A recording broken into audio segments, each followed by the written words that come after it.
नमस्कार दोस्तों। दोस्तों, आज मैं बात करने वाला हूँ महाराष्ट्र सेट एग्जाम में दिए गए गलत प्रश्नों और गलत ऑप्शन के बारे में। जी हाँ दोस्तों, इस बार जो महाराष्ट्र में सेट का एग्जाम हुआ है हिंदी विषय का, उसमें बहुत से गलत प्रश्न दिए गए और उसके ऑप्शन तो और भी ज़्यादा गलत दिए गए। तो यह जो प्रश्न पत्र है बहुत ही घटिया किस्म का प्रश्न पत्र बनाया गया है, जिसके अंदर एक नहीं, दो नहीं, चार नहीं, पूरे 12 प्रश्नों में कुछ न कुछ गलतियां आपको दिखाई देगी। और दोस्तों, यह गलतियां जो है वह विद्यार्थियों के जीवन के साथ, उनकी कैरियर के साथ एक प्रकार से खिलवाड़ है।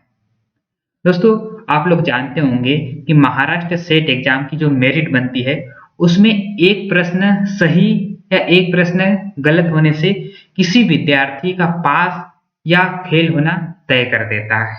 तो ऐसे में अगर महाराष्ट्र सेट के द्वारा कोई ऑप्शन गलत दे दिए जाते हैं या कोई प्रश्न जो है वो गलत तरीके से पूछ लिए जाते हैं, तो उससे या उसका प्रभाव विद्यार्थियों के कैरियर पर सीधा पड़ता है।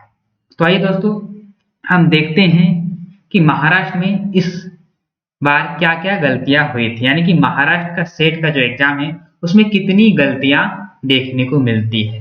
तो दोस्तों, मैंने महाराष्ट्र सेट का जो एग्जाम हुआ है हिंदी विषय का, उसके 12 प्रश्न निकाले हैं, जिसमें आपको कहीं प्रिंटिंग मिस्टेक दिखाई देंगी, तो कहीं पर आपको गलत ऑप्शन दिए गए हैं, तो कहीं आपको जो उत्तर है वह चारों ही उत्तर या चारों ही ऑप्शन गलत दिखाई देंगे। तो आइए दोस्तों, हम प्रमाणों के साथ या जो भी चीजें हैं हम उसे देखेंगे और समझेंगे कि क्या क्या गलतियां की गई है, और आपको जब फाइनल आंसर की आएगा तो क्या क्या सावधानी बरतनी है, ताकि अगर महाराष्ट्र सेट के द्वारा कोई आंसर आपका गलत दिया जाता है तो आपको उसे चैलेंज कैसे करना है। तो दोस्तों, आइए हम देखते हैं। इसे मैं आपको जूम करके दिखा रहा हूं। दोस्तों, यह पेपर का जो सेट 1 है, यानी कि महाराष्ट्र सेट का जो हिंदी पेपर है, उसके 4 सेट पूछे गए थे। तो इसमें जो पेपर का सेट 1 है उसके ये 57 नंबर के प्रश्न हैं। तो प्रश्न देखिएगा, निम्नलिखित में से रीतिबद्ध कवियों का संगत वर्ग है। यानी कि प्रश्न तो सही पूछा गया है कि इनमें से आपको रीतिबद्ध कवियों के संगत वर्ग पहचानना है, परंतु ये चारों ही ऑप्शन दोस्तों वो गलत दिए गए हैं। अगर आप देखो तो यहाँ पर पूछा गया है कि रीतिबद्ध कवियों का संगत वर्ग, और ऑप्शन में अगर देखें तो आलम जो कि रीति मुक्त कवि है, यानी कि यह ऑप्शन हमारा गलत है। घनानंद जो कि रीति मुक्त कवि है, दूसरा ऑप्शन भी गलत है। बोधा जो कि रीति मुक्त कवि है, यह भी ऑप्शन गलत है। और ठाकुर यह भी रीति मुक्त कवि है। यानी कि दोस्तों, अगर इस हिसाब से देखें तो ये चारों ही ऑप्शन गलत हैं। अब बताइए आप कि जब चारों ही ऑप्शन गलत रहेंगे तो विद्यार्थी क्या करेगा? वह तो किसी एक ऑप्शन को चुनाव करेगा। जैसे मान लीजिए किसी ने ऑप्शन ए का चुनाव किया है और महाराष्ट्र सेट के द्वारा ऑप्शन बी या ऑप्शन सी को सही कर दिया जाए, तो ए में जिसने चुनाव किया है उसकी क्या गलती है? तो दोस्तों, मुझे ऐसा लगता है कि यह जो प्रश्न है, इस प्रश्न के 2 अंक सभी को समान रूप से दे जाने चाहिए, क्योंकि दोस्तों इसमें आप लोगों की कोई भी गलती नहीं है।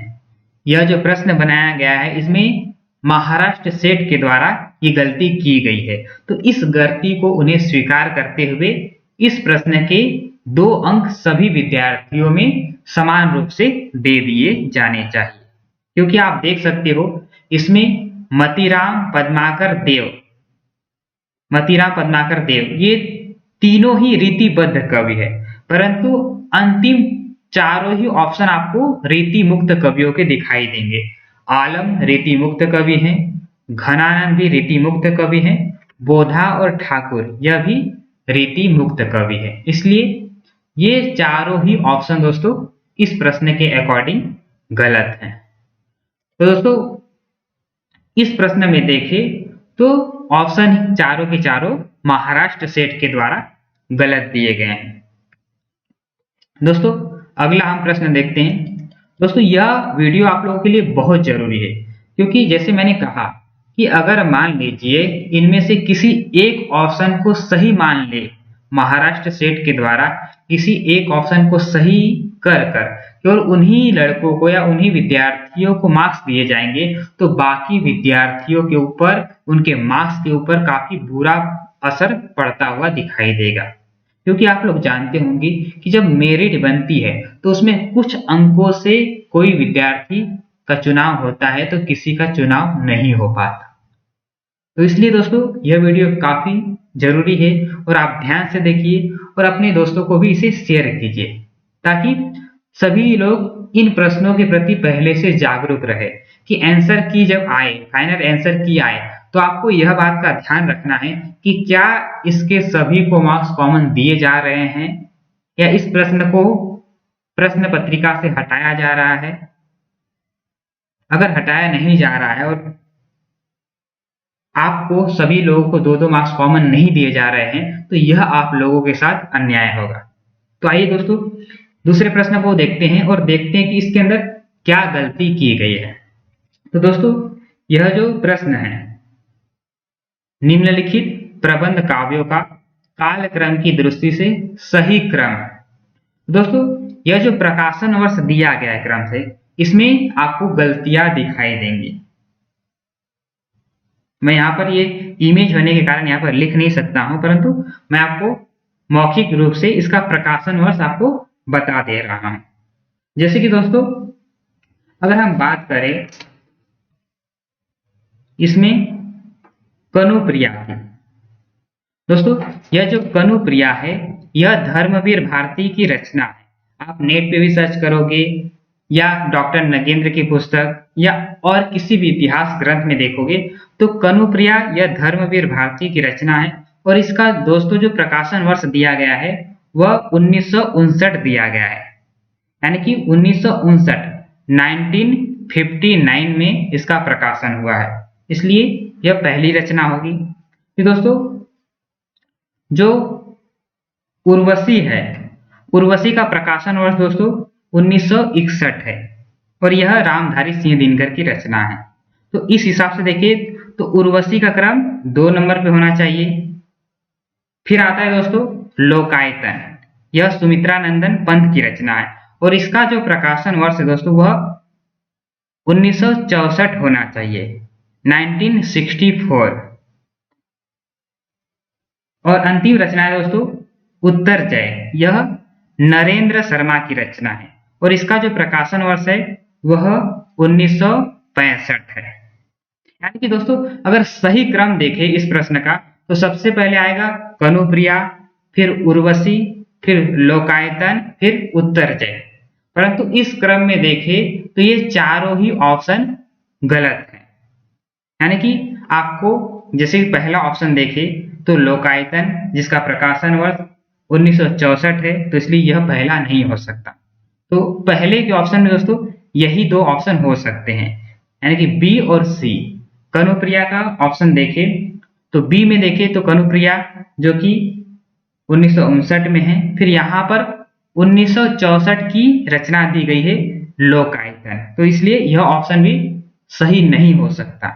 और तीसरा ऑप्शन देखें तो कनुप्रिया 1959, फिर उत्तर जय यह अंतिम रचना है, इसका प्रकाशन वर्ष 1965 है। तो दोस्तों आपने देखा कि इसमें भी महाराष्ट्र सेट के द्वारा ऑप्शन जो है वो बरोबर नहीं दिए गए हैं। तो बराबर ऑप्शन न देने के कारण दोस्तों इसमें से विद्यार्थियों के मन में यह कंफ्यूजन है या कंफ्यूजन रहा होगा कि इनमें से हम किस प्रश्न को सही करें। तो किसी विद्यार्थी ने ऑप्शन बी को सही किया होगा और किसी ने ऑप्शन सी को, क्योंकि दोस्तों अगर देखें तो यह दोनों ही क्रम गलत है। तो महाराष्ट्र सेट को दोस्तों अगर आप चाहो, अगर मान लीजिए ऑप्शन बी को उन्होंने सही दिया तो आप इसे चैलेंज कर सकते हो, क्योंकि यह गलती दोस्तों आपकी नहीं है, यह गलती महाराष्ट्र सेट के पेपर बनाने वालों की है कि उन्होंने पेपर बनाते समय ध्यान नहीं रखा। क्योंकि दोस्तों यह काफी महत्वपूर्ण है कि जब पेपर बनाया जाता है तो बनाने के बाद उसे जांचा जाता है, परंतु यहाँ पर एक नहीं दो नहीं पूरे 12 प्रश्नों में यह गलतियां दिखाई देंगी। यानी कि मान लो दोस्तों 12 प्रश्न यानी कि 24 अंक, 24 अंक से समझते हो दोस्तों, लगभग देखें तो 8%, यानी कि 8% का अंतर, यानी कि ये 12 ही प्रश्न आपके गलत होंगे तो आपके 8% कम हो जाएंगे। मान लीजिए आपको 60% मिलना होगा तो 60 की जगह 52 ही मिलेंगे, 52 ही मिलेंगे। तो इसलिए दोस्तों आप इस वीडियो को ध्यान से देखिए, और जब भी महाराष्ट्र सेट का आंसर की आता है और आंसर की को चैलेंज करने का ऑप्शन आता है, तो अगर महाराष्ट्र सेट के द्वारा गलत ऑप्शन दिए जाते हैं तो आप इसे चैलेंज कीजिए। और अगर आपको प्रमाणों की आवश्यकता है तो आप हमारे टेलीग्राम चैनल को ज्वाइन कर सकते हैं, जिसका लिंक मैं इसी वीडियो के नीचे डिस्क्रिप्शन में दे दूंगा। हमारे टेलीग्राम चैनल का नाम है स्टडी विथ देवानंद हिंदी। तो इसी यूट्यूब चैनल के नाम से ही टेलीग्राम चैनल है, आप उसे ज्वाइन कर लीजिए। और अगर आपको इसका आंसर की चैलेंज करने के लिए प्रामाणिक पुस्तकों की आवश्यकता है, प्रमाण की, तो हम उसका पीडीएफ निकाल के आपको टेलीग्राम चैनल पे सेंड कर देंगे ताकि आप उसे चैलेंज कर सको। तो आइए दोस्तों, जैसे कि हमने यह देखा तो यह प्रश्न भी महाराष्ट्र सेट के द्वारा इसमें सभी जो क्रम है वह गलत दिए गए हैं। दोस्तों अगला हम प्रश्न देखते हैं। दोस्तों ये जो 82 नंबर का प्रश्न है, तो इसमें भी दोस्तों क्रम जो है वह गलत दिया गया है। तो इसका भी मैं आपको सही क्रम बताता हूं। जैसे कि दोस्तों अप्सरा जो है, अप्सरा यह सूर्यकांत त्रिपाठी निराला का उपन्यास है। तो सूर्यकांत त्रिपाठी निराला का उपन्यास है और इसका जो प्रकाशन वर्ष है दोस्तों वह 1931 है। मैं फिर से दोहरा दे रहा हूं, 1931। आप इसे नोट डाउन कर सकते हैं। तो 1931 में अप्सरा है। फिर चित्रलेखा, इसका दोस्तों प्रकाशन वर्ष 1934 है, 1934। तो 1931 में अप्सरा, 1934 में चित्रलेखा। और दोस्तों तीसरा जो ऑप्शन है वह वयम रक्षाम दिया गया, जिसका प्रकाशन वर्ष दोस्तों 1955 है। और विराटा की पद्मिनी, यह वृंदावन लाल वर्मा का उपन्यास है और इसका प्रकाशन वर्ष दोस्तों 1936 है। यानी कहने का तात्पर्य यह है कि 2 नंबर के बाद तीसरे नंबर पर विराटा की पद्मिनी होना चाहिए और चौथे नंबर पर वयम रक्षा। परंतु यह भी क्रम दोस्तों महाराष्ट्र सेट के द्वारा गलत दिया गया है। आप स्वयं पुस्तकों में इसे देख सकते हैं। तो आपको पुस्तकों में अप्सरा का प्रकाशन वर्ष 1931 मिलेगा, चित्रलेखा का 1934, विराटा की पद्मिनी का 1936 और वयम रक्षा 1955। यह चतुर्सेन शास्त्री की रचना है। दोस्तों आप देख सकते हो कि इस क्रम से एक भी उत्तर सही नहीं है। थोड़ा जो उत्तर इसमें सही लगता है वो ऑप्शन बी है, परंतु यह भी ऑप्शन गलत दिए गए हैं। इसमें 3 नंबर पर विराटा की पद्मिनी होनी चाहिए, परंतु यहाँ पर 3 नंबर पर वयम रक्षाम है, जो कि प्रकाशन वर्ष की दृष्टि से इन चारों रचनाओं में अंतिम रचना ठहरता है। क्योंकि अप्सरा का 1931, चित्रलेखा का 1934, विराटा की पद्मिनी का 1936, वयम रक्षाम का 1955। परंतु यह भी जो क्रम है दोस्तों यह गलत दिया गया है। उसी प्रकार दोस्तों एक नहीं दो नहीं पूरे 12 प्रश्नों में कुछ न कुछ गलतियां हैं, जिससे विद्यार्थियों के मार्क्स पर काफी बुरा प्रभाव पड़ेगा। आइए दोस्तों अगला जो प्रश्न है वह पढ़ते हैं और देखते हैं कि इसके अंदर क्या गलती थी। दोस्तों प्रश्न पहले पढ़ लेते हैं। 71 नंबर का प्रश्न है, रचना काल की दृष्टि से बुंद की रचनाओं का सही क्रम क्या है? तो यहाँ पर कुछ ऑप्शन आपको यहाँ पर दिए गए थे। तो दोस्तों यहाँ पर देखें तो बुंद नाम का कोई भी कवि नहीं है। इस कवि का नाम बुंद नहीं वृंद कवि है। तो यहाँ वृंद कवि है, इसे मैंने लिख कर भी बताया था, इसका सही उत्तर भी बताया था। परंतु दोस्तों महाराष्ट्र सेट के द्वारा अगर देखें तो इनके ऑप्शन जो हैं वो वृंद कवि के दिए गए हैं, परंतु ऑप्शन तो सही है परंतु प्रश्न ही यहाँ गलत पूछ लिए गए हैं या प्रश्न में प्रिंटिंग मिस्टेक आपको दिखाई देगा। क्योंकि दोस्तों वृंद कवि जो हैं ये काफी प्रसिद्ध कवि हैं और ये जो रचनाएं हैं यानी कि डी नंबर का ऑप्शन इसमें सही है। बारहमासा, भाव पंचशिका, पवन पच्चीसी और यमक सत्सई, यह वृंद कवि की क्रम से रचनाएं दिए गए हैं, परंतु यहाँ पर प्रश्न पूछने में प्रिंटिंग मिस्टेक हुआ है। यहाँ पर बुंद पूछा गया है परंतु कवि का नाम है वृंद। अब सोचिए दोस्तों कि इससे विद्यार्थियों में कितना कंफ्यूजन हो सकता है। अगर कोई कवि को लगे कि भाई हो सकता है कि बुंद नाम का भी कोई कवि हो, क्योंकि दोस्तों ये जो रचनाएं हैं यह बहुत सी ऐसी रचनाएं होती है जिनको लिखने वालों के नाम सेम होते हैं, जिसे हम आगे देखेंगे। जैसे कि सुदामा चरित, तो सुदामा चरित की रचना आलम ने भी की है और नरोत्तम दास ने भी की है, यानी कि एक ही रचना है जिसका नाम है सुदामा चरित और लिखने वाले दो है, यानी दो लोगों ने एक ही नाम से रचनाएं लिखी है। तो उसी प्रकार दोस्तों विद्यार्थियों में यह कंफ्यूजन हो सकता है कि रीति काल में इतने कवि हुए हैं तो बुंद नाम का भी कोई कवि रहा हो और उन्होंने यह रचनाएं लिखी है। तो यहां पर भी आपको प्रिंटिंग मिस्टेक दिखाई देगा। दोस्तों अगला प्रश्न हम देखते हैं। दोस्तों 74 नंबर का प्रश्न है, यह पेपर सेट 1 है, यानी कि ए बी सी डी जो 4 सेट थे, तो हमारे पास सेट ए का प्रश्न पत्र उपलब्ध है। तो इस प्रश्न में देखते हैं कि क्या गलतियां हुई है। निम्नलिखित रचनाओं का काल क्रमानुसार सही अनुक्रम है। दोस्तों इनमें से जो रचनाएं पूछी गई है उन्हें आपको क्रम से लगाना है। और दोस्तों अगर इसका सही उत्तर देखें, सही उत्तर की अगर हम बात करें तो इसमें एक भी ऑप्शन क्रम से नहीं दिए गए हैं, यानी कि इनके भी जो क्रम है दोस्तों वह गलत दिए गए हैं। सबसे पहले दोस्तों मैं इन रचनाओं का सही प्रकाशन वर्ष आपको बता देता हूं। तो जैसे कि दोस्तों जीवदया रास, तो जीवदया रास दोस्तों यह 1200 ईस्वी में लिखा गया था।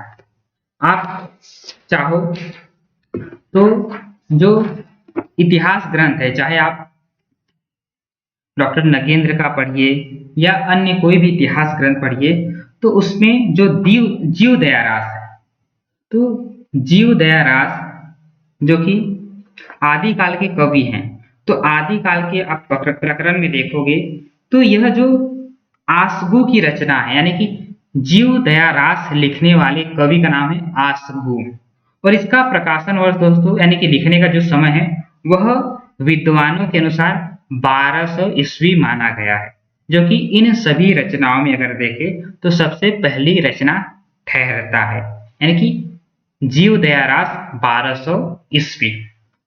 दूसरी रचना जो है दोस्तों वह अगर सही क्रम से देखें तो वह होता है नेमिनाथ रास।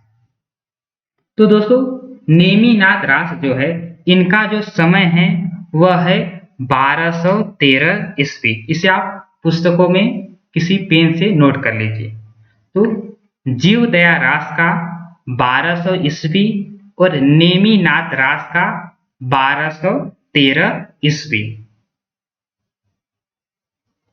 और दोस्तों 3 नंबर पर जो रचना आती है वो है आबू रास। तो आबू रास का दोस्तों समय है 1232 और गया सुकुमार रास इसका समय है 14वीं शताब्दी, यानी कि दोस्तों अगर क्रम से देखें तो सबसे पहले आना चाहिए जीव दयारास जिसका समय 1200 ईस्वी है। फिर आना चाहिए नेमिनाथ रास जिसका समय है 1213 ईस्वी। फिर आना चाहिए आबू रास जिसका समय है 1232 और अंतिम जो है वह गए सुकुमार रास 14वीं शताब्दी। तो यहाँ पर देखिए दोस्तों, तो नेमिनाथ पहले आना चाहिए, उसके बाद में आबू रास, परंतु यहाँ पर भी दोस्तों क्रम जो है वह गलत दिया गया है। तो दोस्तों आप लोगों ने देखा कि महाराष्ट्र सेट के द्वारा एक प्रश्नों में नहीं कई प्रश्नों में यह गलतियां आपको दिखाई दी है। इसलिए मैंने आरंभ में कहा कि इस बार जो महाराष्ट्र सेट का जो पेपर सेट हुआ है वो बहुत ही घटिया, बहुत ही निम्न कोटि का हुआ है। तो आप समझ गए होंगे कि मैं घटिया निम्न कोटि क्यों कह रहा हूं, क्योंकि दोस्तों इन प्रश्नों का इनके सही या गलत होने का संबंध सीधे आपके मार्क्स के साथ जुड़ा हुआ है। तो यह समझ गए होंगे आप कि पहले जीव दयारास 1200 ईस्वी, नेमिनाथ रास 1213 ईस्वी, आबू रास 1232 ईस्वी और गया सुकुमार राज 14वीं शताब्दी। तो यह जो क्रम है दोस्तों यह सही है, परंतु यहाँ पर ऑप्शन के जो क्रम है वह गलत दिए गए हैं। दोस्तों अगले जो प्रश्न देखते हैं इसमें क्या गलत दिए गए हैं वो देखते हैं। सबसे पहले हम प्रश्न पढ़ेंगे, निम्नलिखित में से आलम की रचना नहीं है। तो यहाँ पर पूछा गया है कि रीति मुक्त के जो आलम कवि है उसकी रचना कौन सी नहीं है। तो इसका जो सही उत्तर है विरह वारिस, क्योंकि विरह वारिस बोधा की रचना है। परंतु दोस्तों सुदामा चरित यानी कि यहाँ पर त है परंतु यहाँ पर चरित्र हो गया है, यानी कि यहाँ पर प्रिंटिंग मिस्टेक है। सोचिए दोस्तों कि एक स्टेट लेवल का एग्जाम, उसका यह प्रश्न पत्र और उसके अंदर इतनी सारी गलतियां, क्योंकि दोस्तों एक प्रिंटिंग मिस्टेक से हो सकता है कि इसका रचना का लेखक जो है वो बदल जाए, क्योंकि सुदामा को लेकर कई लेखकों ने रचनाएं लिखी है और उनके नाम दोस्तों कुछ इसी प्रकार से सुदामा स्नेही, सुदामा चरित, सुदामा चरित्र। तो इससे विद्यार्थियों के मन में एक प्रकार से कंफ्यूजन निर्माण होता है कि हो सकता है कि यह भी ऑप्शन सही हो जाए।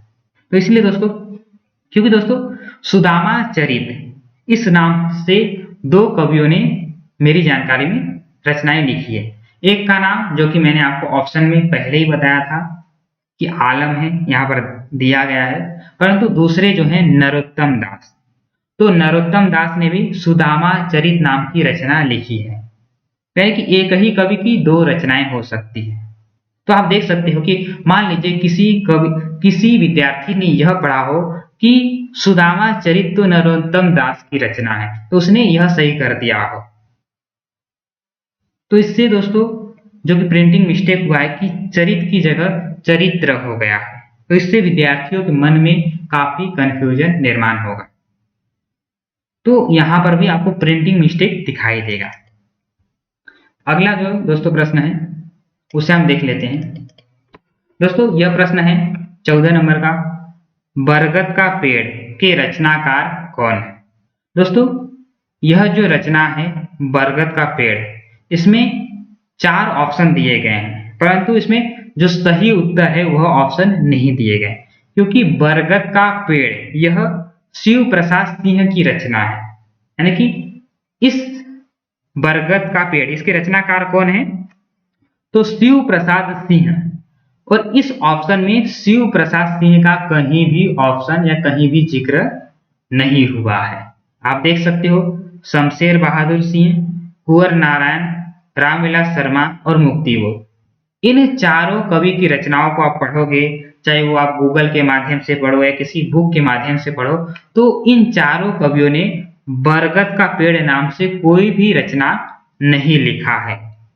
तो इसलिए दोस्तों अगर आप कहीं भी देखोगे किसी भी पुस्तक में, तो बरगद का पेड़ इसके आपको 2-3 लेखक मिलेंगे, क्योंकि वर्तमान समय में भी बरगद का पेड़ नाम से किसी ने काव्य लिखा है और किसी ने कहानी संग्रह लिखी है, परंतु जो प्रसिद्ध हिंदी में प्रसिद्ध लेखक है उनका नाम है शिव प्रसाद सिंह है। तो शिव प्रसाद सिंह के नाम से भी बरगद का पेड़ नाम की एक रचना है। यानी कि दो तीन जो ऑप्शन आपको इंटरनेट या पुस्तकों में मिलेंगे जिन्होंने बरगद के पेड़ नाम से रचनाएं लिखी है, पर इन चारों ऑप्शन में उनका कोई भी जिक्र नहीं हुआ है। तो दोस्तों, अगर मान लीजिए महाराष्ट्र सेट के द्वारा इनमें से कोई एक ऑप्शन सही कर दिए जाते हैं तो विद्यार्थियों के साथ काफी अन्याय होगा, क्योंकि यह जो ऑप्शन है दोस्तों सही ऑप्शन इसमें नहीं दिया गया है। इसलिए दोस्तों यह जो प्रश्न है 14 नंबर का, बरगद का पेड़ के रचनाकार कौन है, महाराष्ट्र सेट को चाहिए कि इसके 2 अंक सभी को समान रूप से मिलने चाहिए। अगर दोस्तों आप लोग आंसर की के समय ध्यान रखिए कि इस प्रश्न का क्या उत्तर दिया जाता है, क्या इस प्रश्न को हटाया जाता है और इसके 2 अंक सभी को समान रूप से दिए जाते हैं, या इनमें से किसी एक प्रश्न को सही किया जाता है। अगर दोस्तों महाराष्ट्र सेट के द्वारा इनमें से किसी भी प्रश्न को सही किया जाता है तो आप इसे चैलेंज कर सकते हो। चैलेंज करने की अगर प्रमाण की आवश्यकता होगी तो आप हमारे टेलीग्राम चैनल को ज्वाइन कीजिए, और जब आपको प्रमाण की आवश्यकता है हमें कमेंट बॉक्स में लिख के बताइए। हम आपको जो प्रामाणिक पुस्तक है उसका आपको स्क्रीनशॉट, उसका फोटो आपको सेंड करेंगे ताकि आप इस प्रश्न को चैलेंज कर सकें।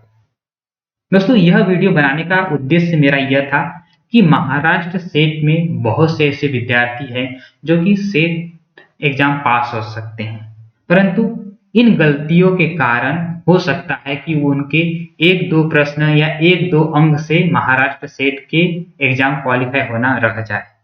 तो वह पास हो सके, जिन विद्यार्थियों ने मेहनत किया है 1 साल 2 साल से उन्होंने काफी मेहनत की है, तो उनका मेहनत जो है वो सफल होना चाहिए। इसी उद्देश्य से हमने यह वीडियो बनाया है। अगर आपको हमारा मेहनत, हमारा उद्देश्य अच्छा लगे तो आप हमें लाइक करके या हमें कमेंट के माध्यम से बताने का प्रयास कीजिए कि हमारा यह जो काम है वो आपको अच्छा लगा तो क्यों लगा, और नहीं लगा तो क्यों नहीं लगा। यह दोनों ही चीजें आप पर निर्भर है। तो दोस्तों बरगद का पेड़, इसके आपको इंटरनेट पर भी और पुस्तकों में भी 2-3 लेखक मिल जाएंगे, परंतु हिंदी साहित्य में जो प्रसिद्ध लेखक है जिनका नाम है शिव प्रसाद सिंह है, उनकी भी एक रचना है जिनका नाम है बरगद का पेड़। और इंटरनेट पे भी दोस्तों अगर सर्च करोगे तो बरगद का पेड़ नाम से एक कविता संग्रह और एक कहानी संग्रह मिल जाएंगे जिसके लेखक ये चारों ही नहीं है। तो आइए दोस्तों अगला हम प्रश्न देखते हैं। तो अगला प्रश्न है 29 नंबर का, आत्मनेपद किस विधा की रचना है। दोस्तों आत्मनेपद यह अज्ञ की रचना है। अज्ञ का पूरा नाम है सच्चिदानंद हीरानंद वात्स्यायन अज्ञ। और आत्मनेपद इसका हम सही उत्तर बताएं, परंतु उससे पहले इन चारों ऑप्शन को पढ़ लेते हैं। पहला ऑप्शन है संस्मरण, बी है रेखाचित्र, सी है कहानी और डी है यात्रा साहित्य। दोस्तों अब इसके हम सही उत्तर की बात करते हैं। तो आत्मनेपद दोस्तों यह इन चारों में से किसी भी विधा की रचना नहीं है, क्योंकि आत्मनेपद यह अज्ञ के द्वारा लिखा गया 1960 में लिखा गया निबंध है। जी हाँ दोस्तों, आपने सही सुना कि यह अज्ञ के द्वारा 1960 में लिखा गया निबंध है, और इसके प्रमाण आपको डॉक्टर नगेंद्र की पुस्तक में और भी इतिहास ग्रंथों में मिलेंगे। तब कहीं पर भी सर्च करके देख लीजिए या किसी भी पुस्तक में देख लीजिए, आत्मनेपद दोस्तों यह निबंध के जो विकास क्रम है, आपने जो भी बुक लिया होगा, जो भी इतिहास ग्रंथ लिया होगा, तो उसमें आप निबंध की विधा में पढ़िए तो वहां पर अज्ञ के द्वारा लिखा गया निबंध आत्मनेपद का जिक्र मिलेगा। परंतु इस ऑप्शन में चारों में ही निबंध शब्द का कहीं पर भी प्रयोग नहीं किया गया है, क्योंकि अज्ञ के जो यात्रा वृत्तांत है उसका नाम ही अरे यावर रहेगा याद। रेखाचित्र उन्होंने नहीं लिखा है, संस्मरण लिखा है उसके नाम कुछ और ही है, कहानी संग्रह भी उन्होंने कई लिखे, परंतु आत्मनेपद यह निबंध है, कहानी भी नहीं है। तो इसकी दोस्तों आप देख रहे हो कि महाराष्ट्र सेट के द्वारा इस बार का पेपर कितना घटिया सेट हुआ है। यानी कि यह बचकाना हरकत है, विद्यार्थियों के जीवन के साथ, उनके करियर के साथ एक प्रकार से खिलवाड़ है। क्योंकि दोस्तों आप चैलेंज करोगे तो आपके पैसे जाएंगे। क्या महाराष्ट्र सेट का उद्देश्य ये रहा है कि पैसे कमाना, विद्यार्थियों को लूटना? क्योंकि 12 प्रश्न, यानी दोस्तों आप सोच सकते हो कि अगर 12 प्रश्न गलत होंगे और हमारे सैकड़ों हजारों विद्यार्थी चैलेंज करेंगे तो कितने लाखों रुपए उनके बर्बाद होंगे। तो यह गलती किसकी है? तो यह गलती जो है महाराष्ट्र सेट की है। कि आप देख सकते हो दोस्तों कि आत्मनेपद, अगर आप मान लीजिए कि महाराष्ट्र सेट के द्वारा इनमें से option A, option B, C, D किसी भी ऑप्शन को सही किए जाते हैं तो इसमें गलती किसकी है? क्या आप लोगों ने जो तैयारी की है वो खराब होगा? तो दोस्तों आपको ध्यान में रखना है कि अगर इस प्रश्न का उत्तर इनमें से कोई भी दिया जाए तो आपको इसे चैलेंज करना है। अगर चैलेंज के लिए आपको प्रमाण की आवश्यकता होगी तो हमारे टेलीग्राम चैनल को ज्वाइन कर लीजिएगा। आप हमें कमेंट करके बताइएगा कि सर हमें इसका प्रूफ चाहिए प्रामाणिक पुस्तकों से, तो उसका पीडीएफ जो फाइल है वह हम बना के आपको उपलब्ध करवाएंगे। तो यह जो दोस्तों यह भी प्रश्न है, यह भी महाराष्ट्र सेट के द्वारा इसमें सभी ऑप्शन गलत दिए गए हैं। तो दोस्तों आपको यह ध्यान में रखना है, यह वीडियो मैं इसलिए बना रहा हूं दोस्तों कि आप ध्यान दो कि जब आंसर की जारी होता है तो क्या इस प्रश्न के अंक सभी को 2 अंक समान रूप से मिलते हैं या नहीं। अगर इसके 2 अंक सभी को समान मिलते हैं तो कोई बात नहीं है, हमें कोई आपत्ति नहीं है, परंतु इसे अगर किसी एक प्रश्न को सही कर दिया जाता है तो बाकी विद्यार्थियों के साथ अन्याय होगा। तो इसलिए दोस्तों आपको ध्यान रखना है। और आप हमारे चैनल पे अगर नए हैं, अगर इस वीडियो को आप पहली बार देख रहे हैं तो हमारे चैनल को सब्सक्राइब कर लीजिए। क्योंकि दोस्तों हम केवल आज ही शांत नहीं बैठने वाले हैं, हम आज वीडियो बना देंगे फिर इसके बाद में बात नहीं करेंगे, ऐसी बात नहीं है। हम आपके रिजल्ट आने तक आपके साथ हैं और उसके बाद भी अगर आपको किसी प्रश्न को चैलेंज करना है तो उसमें भी हम आपका पूरा सहयोग करेंगे। तो इसलिए दोस्तों यह ध्यान रखिए कि आत्मनेपद इसका 2 अंक सभी को समान रूप से मिलने चाहिए, क्योंकि चारों ही ऑप्शन गलत है। यहाँ पर निबंध विधा का कहीं पर भी जिक्र नहीं हुआ है। दोस्तों आप लोगों ने देखा कि कितने प्रश्न, कितनी गलतियां महाराष्ट्र सेट के एग्जाम में देखने को मिलेगी और वही एक गलती आपको इस प्रश्न में भी दिखाई देगा। दोस्तों पहले प्रश्न पढ़ते हैं फिर इसे देखते हैं कि इसके अंदर क्या गलतियां हैं। दोस्तों 31 नंबर का प्रश्न है, निम्नलिखित संज्ञा भेदों को उनके उदाहरणों से सुमेलित कीजिए। तो इस हिसाब से देखें तो कोई गलती नहीं दिखेगी और आप ऑप्शन पढ़ोगे तो भी आपको कोई गलती नहीं दिखी। तो गलती कहाँ है? गलती दोस्तों यहां पर आपको दिखाई देगा, यानी कि ये जो सभी ऑप्शन हैं यहां पर एक भी ऑप्शन दोस्तों आपको क्रम से दिखाई नहीं देगा। तो आपको मैं इसका सही उत्तर पहले बता देता हूं। दोस्तों व्यक्तिवाचक संज्ञा, यानी कि व्यक्तिवाचक संज्ञा इसका जो सही उत्तर होना चाहिए इसमें, तो इसमें दोस्तों व्यक्तिवाचक संज्ञा जो है वह क्या है? तो वह सह्याद्री पर्वत है। क्योंकि सह्याद्री क्या है? एक पर्वत है। तो अगर व्यक्ति का नाम किसी वस्तु का नाम होता है तो उसे हम कहते हैं व्यक्तिवाचक। तो सह्याद्री क्या है? वह व्यक्तिवाचक संज्ञा है।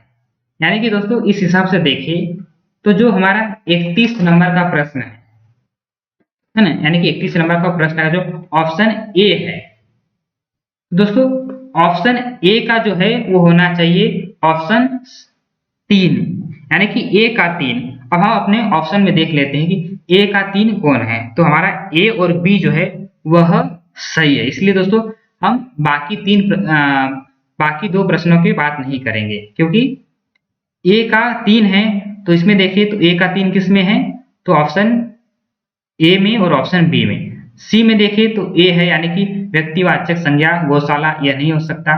व्यक्तिवाचक संज्ञा सभा, ये भी नहीं हो सकता, इसलिए इसके ऊपर हम बात नहीं करेंगे। आपको अब इन दो पे ध्यान देना है। अब दूसरा देखते हैं दोस्तों, जातिवाचक संज्ञा। तो जातिवाचक संज्ञा में देखिए दोस्तों, तो इसका सही उत्तर क्या है? गौशाला, क्योंकि जाति का सूचना मिलती है। गौशाला क्या है? गौशाला में क्या होती है? गौशाला में गाय होती है। गाय क्या है? गाय से हमें उस वस्तु की, उसकी जाति का पता चलता है। यानी कि जातिवाचक में क्या संज्ञा क्या है? गौशाला। यानी कि बी का एक, तो यहां पर देखिए दोस्तों, तो बी का एक क्या है?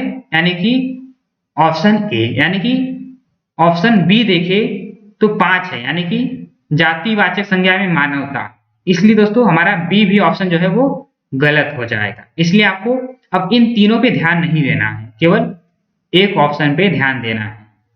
अब आगे देखते हैं दोस्तों, अब आपको इसकी गलतियां नजर आएगी। तीसरा जो ऑप्शन है सी, भाववाचक संज्ञा।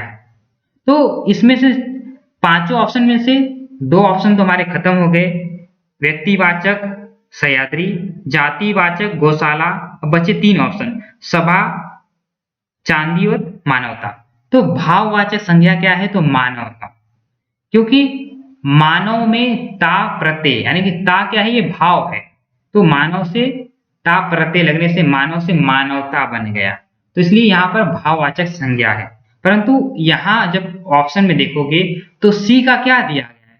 सी का पहले में 4 दिया गया, यानी कि भाववाचक संज्ञा को चांदी दिया गया है। दोस्तों चांदी क्या है? चांदी वस्तु है, उसमें कोई भाव नहीं है। तो यहाँ पर ये प्रिंटिंग मिस्टेक है कि यहाँ पर 5 होना चाहिए, परंतु यहाँ पर 4 दिया गया है।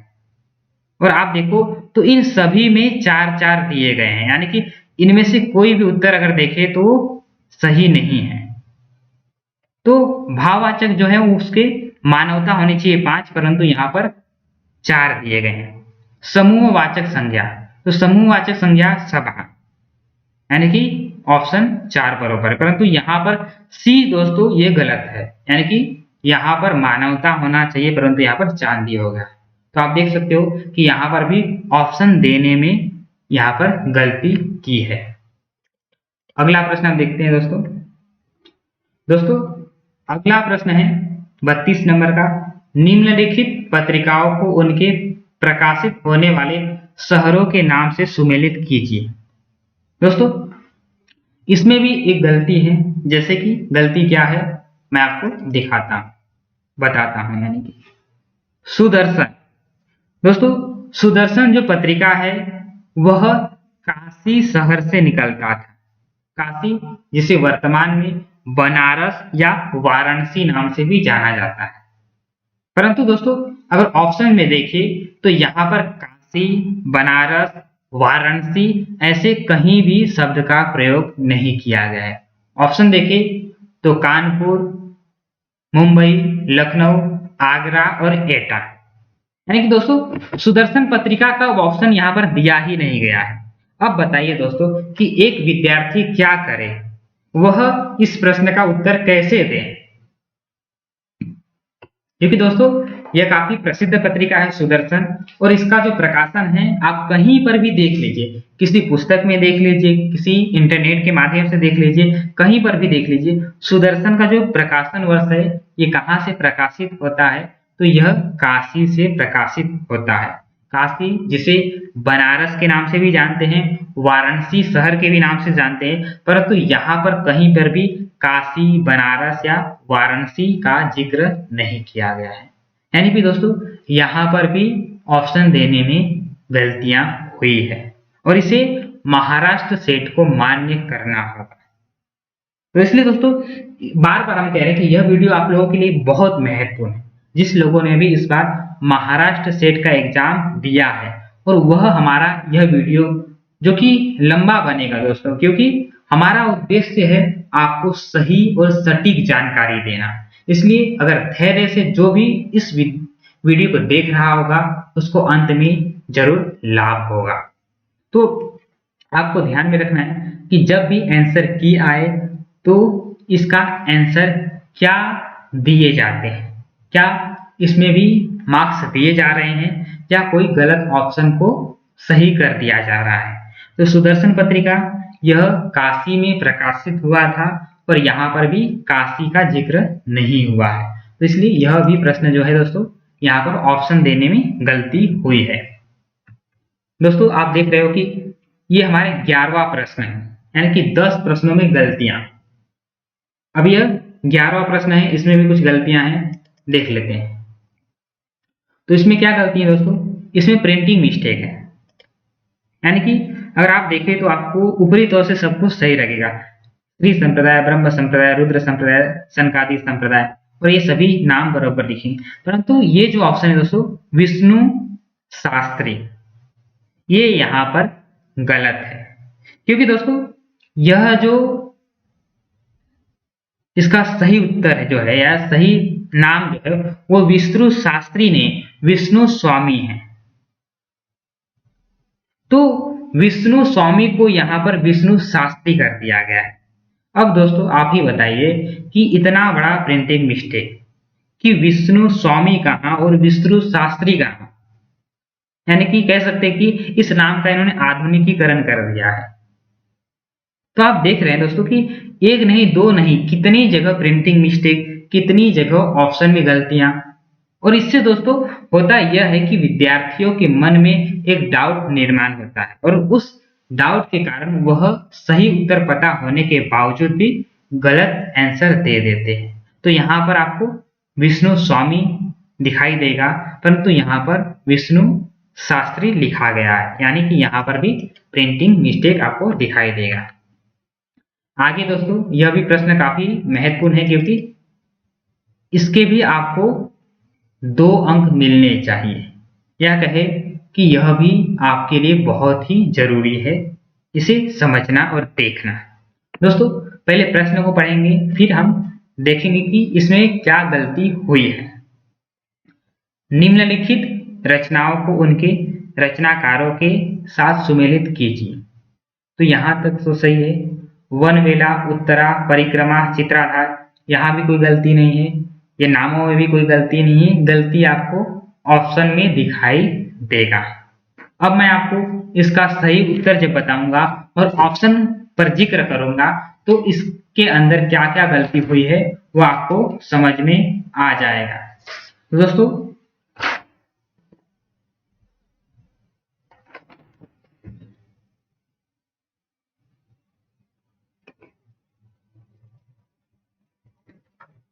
यह जो दोस्तों ये रचनाएं हैं, इसमें क्या गलती हुई है वो हम देखते हैं।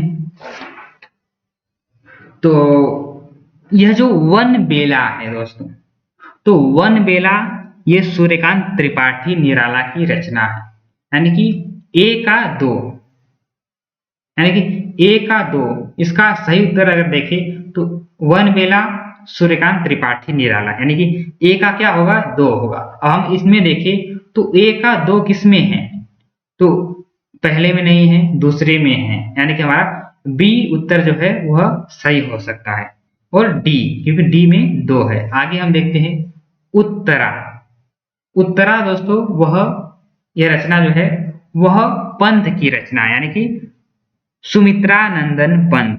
तो उत्तरा जो है वो सुमित्रानंदन पंथ की रचना, यानी बी का 3। अब देखें तो बी का 3 किसमें है दोस्तों, तो बी का 3 केवल एक ऑप्शन में है। तो अब हमें सी और डी और ए को छोड़ देना है, केवल बी पे फोकस करना है। दोस्तों आप इसे देखते रहिए, आपको इसकी गलतियां क्या है वह स्पष्ट रूप से समझ में आ जाएगा। तो यहां तक तो ठीक है दोस्तों कि वन बेला जो है सूर्यकांत त्रिपाठी निराला का ए का 2, ए का यहाँ पर 2 दिखाई दे रहा है, सही है। फिर उत्तरा बी का सुमित्रानंदन पंथ, बी का 3, यानी कि बी का 3 ये भी बराबर है। परिक्रमा दोस्तों, परिक्रमा जो रचना है वह महादेवी वर्मा का है, यानी कि सी का क्या होगा 5 होगा। अब हम सी का देखें तो यहाँ पर 5 नहीं है, यहाँ पर 4 है। यहाँ पर महाराष्ट्र सेट के द्वारा फिर से एक बार ऑप्शन देने में गलती हुई है। तो परिक्रमा का महादेवी वर्मा 5 होना चाहिए, परंतु यहाँ पर देखें तो 4 है। और इस पूरे ऑप्शन में भी आपको सी का 5 कहीं पर भी दिखाई नहीं देगा, यानी कि यह जो ऑप्शन है यह आपको दोस्तों यहाँ पर आपको गलत ऑप्शन महाराष्ट्र सेट के द्वारा दिए गए हैं। दोस्तों उसी प्रकार चित्राधार, यह जयशंकर प्रसाद का काव्य संग्रह है, यानी कि अगर देखें दोस्तों तो चित्राधार का क्या होना चाहिए, 4 होना चाहिए, परंतु बी का यहाँ पर क्या दिया गया है, 5 दिया गया, यानी चित्राधार को किसकी रचना बताया गया है, महादेवी वर्मा का। तो दोस्तों यहाँ पर यह उलट पुलट कर दिया गया है। परिक्रमा जो कि महादेवी वर्मा की रचना है, परंतु यहाँ पर परिक्रमा को जयशंकर प्रसाद का बताया गया है। चित्राधार जो है दोस्तों वह जयशंकर प्रसाद की रचना है, परंतु दोस्तों यहाँ पर डी ऑप्शन में देखें तो चित्राधार को महादेवी वर्मा का बताया गया है, यानी कि यहाँ पर परिक्रमा को प्रसाद की रचना और चित्राधार को महादेवी की रचना बताया गया है। दोस्तों देखिए कि ऑप्शन देने में एक नहीं दो नहीं कितनी बार गलतियां करेंगे महाराष्ट्र सेट वाले। ऐसा लगता है कि यह पेपर किसी बच्चे ने बनाया है। आप जानते होंगे कि पेपर बनाना कितना कठिन काम है और उसे गोपनीय रखना उसके बाद को कितना महत्वपूर्ण रखता है, तो इसमें कितने एक्सपर्ट ने काम किया होगा।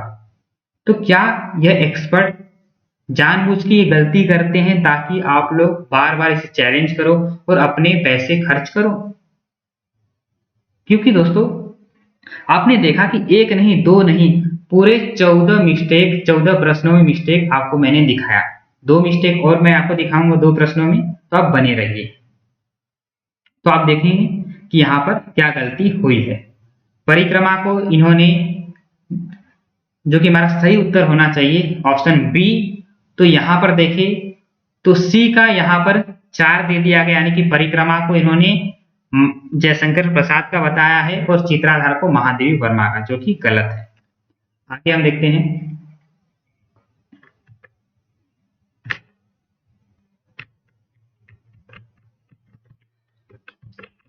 तो हाँ दोस्तों यहाँ पर ये आखिरी प्रश्न था, तो यहाँ पर 12 प्रश्न, यानी कि दोस्तों मैंने जो कि शुरू में कहा था 1 नहीं 2 नहीं 3 नहीं 12 प्रश्नों में गलतियां। तो आप देखे होंगे कि 12 प्रश्न में गलती होने का क्या परिणाम आपके रिजल्ट पर हो सकता है। इसका काफी बुरा प्रभाव आपके मार्क्स पर पड़ेगा। तो इसलिए दोस्तों यह वीडियो ध्यान से देखिए और हो सके तो आप इसे सेव भी कर सकते हैं अपने प्लेलिस्ट में, ताकि जब महाराष्ट्र सेट का आंसर की आए तो आप इस वीडियो को फिर से देखिए और देखिए कि क्या जो प्रश्न मैंने आपको गलत बताए हैं कि इनमें गलत हुए हैं, तो उसके क्या सभी को 2 मार्क्स दिए जा रहे हैं या नहीं, और अगर नहीं दिए जा रहे हैं तो आप उन्हें चैलेंज कर सकते हैं। चैलेंज करने के लिए आपको अगर प्रूफ की जरूरत है, प्रमाण की जरूरत है, तो आप हमारे टेलीग्राम चैनल को ज्वाइन कर सकते हैं। टेलीग्राम चैनल का नाम है स्टडी विथ देवानंद हिंदी, यानी कि यूट्यूब चैनल के नाम से ही टेलीग्राम चैनल हमने बनाया है, और उसका लिंक दोस्तों मैं इसी वीडियो के नीचे डिस्क्रिप्शन बॉक्स में दे दूंगा। उस पर क्लिक करके आप टेलीग्राम चैनल को ज्वाइन कर सकते हैं। दोस्तों महाराष्ट्र सेट के जो 100 प्रश्न थे उनको हमने सॉल्व किया था स्पष्टीकरण के साथ। अगर आपने उस वीडियो को नहीं देखा है तो उनका भी लिंक मैं आपको इसी वीडियो के नीचे डिस्क्रिप्शन बॉक्स में दे दूंगा, और उस पर आप क्लिक करके उन 100 प्रश्न के सही उत्तर जान सकते हैं। दोस्तों हमने स्थापना और तर्क के प्रमाण भी दिए हैं पुस्तकों के माध्यम से, और उन प्रमाण को आप देख सकते हैं। तो अगर दोस्तों आपको लगे हो या ऐसा लगा हो कि हमने यह वीडियो बना के अच्छा किया, तो आप हमें कमेंट बॉक्स में बताइए, और अगर आपको लगे कि इससे आपका समय नष्ट हुआ है तो भी आप हमें कमेंट बॉक्स में लिख कर बताइए, ताकि हम नेक्स्ट टाइम ऐसा वीडियो आपको बना के न दें। तो आपको यह वीडियो जैसा भी लगा हो, अच्छा लगा हो, बुरा लगा हो, कैसा भी लगा हो, आप हमें कमेंट करके बताइए, ताकि हम जब भी नेक्स्ट वीडियो बनाएं तो इन बातों का, आपकी सलाह का ध्यान रखें। तो आप अपनी सलाह, अपने सुझाव भी हमें दे सकते हैं कमेंट के माध्यम से। तो अगर आप हमारे चैनल पर नए हैं तो इस वीडियो को लाइक कर दीजिए, चैनल को सब्सक्राइब कर दीजिए। दोस्तों, यह वीडियो काफी महत्वपूर्ण है, क्योंकि लोगों में जब तक इस बात का ज्ञान नहीं होगा कि महाराष्ट्र सेट के एग्जाम में क्या गलती हुई है, तब तक लोग जागरूक नहीं होंगे। क्योंकि एक विद्यार्थी के या दो विद्यार्थी की आवाज उठाने से कुछ नहीं होगा। हमें मिलकर सभी लोगों को समूह में इसका विरोध करना चाहिए। क्योंकि दोस्तों, आप लोग अगर ट्वीट कर सकते हैं तो महाराष्ट्र सेट के द्वारा भी आप इसे ट्वीट या ईमेल के द्वारा भी चीजें बता सकते हैं कि इस बार हिंदी के पेपर में कितनी गलतियां हुई है। और प्रमाण आपके सामने है। मैंने आपको स्पष्टीकरण के साथ बताया कि एक नहीं, दो नहीं, 12 प्रश्नों में प्रिंटिंग मिस्टेक या ऑप्शन में गलतियां या कवि के नाम में गलतियां या ऑप्शन ही गलत दे दिए गए। तो ऐसी कई गलतियां थी जिसका जिक्र हमने आपके साथ अभी किया। तो अगर आपको लगे कि यह वीडियो आपके काम का है तो इसे लाइक कर दीजिए और ऐसे ही वीडियो देखने के लिए हमारे चैनल पर बने रहिए। धन्यवाद।